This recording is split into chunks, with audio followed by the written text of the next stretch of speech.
Hello hi नमस्कार welcome back to my channel.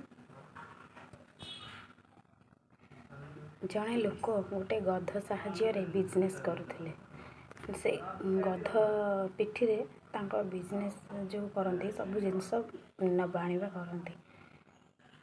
किछि दिन पर गधटी बुढ़ा हो जाइथिला। गधटी हठात गोटे दिन चरु चरुका से गोटे बड़ गात भितर पड़गला। से जो गाତରେ पड़ता से साइड्रे किछि लोक काम करुले। से लोक आसिक गधर मालिक को जनइबाकू आसिले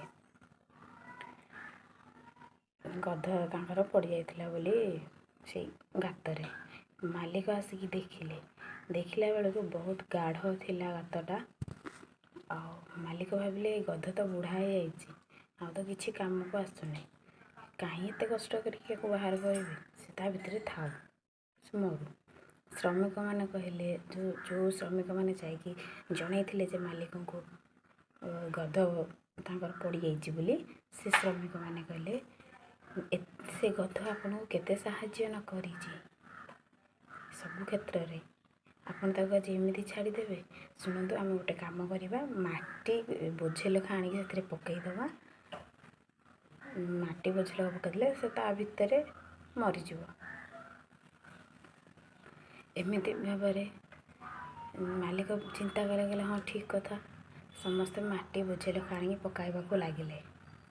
पकाइबा पर गधटी भाविला से हुए तो मो ए मालिकर से सब कथा शुणी देइथिला ना गधटा।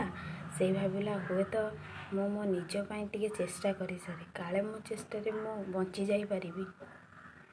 ये जेते थर लोक माटी पकाउथांती ता उपरे से गध सेते थर डेई पड़े। डेई पड़े माटी तक सब तलू खसी जाए, आ गध बाहर को बाहरी आसे। एमती हे माटी सब तलू तलू रहे, गध ऊपर ऊपर उठी जाए। एमती हे गधटी बाहरी पड़ा बाहर को। ठीक से ही परी आम मानक जेते समस्या आसिले भी, आम मानक जीवन जेते समस्या आसिले भी आम हार मानिबार नहीं। गध परी कुदा मारी चलवा। यही कथाटी भल लगी लाइक शेयर सब्सक्राइब करने को भूलिए नहीं।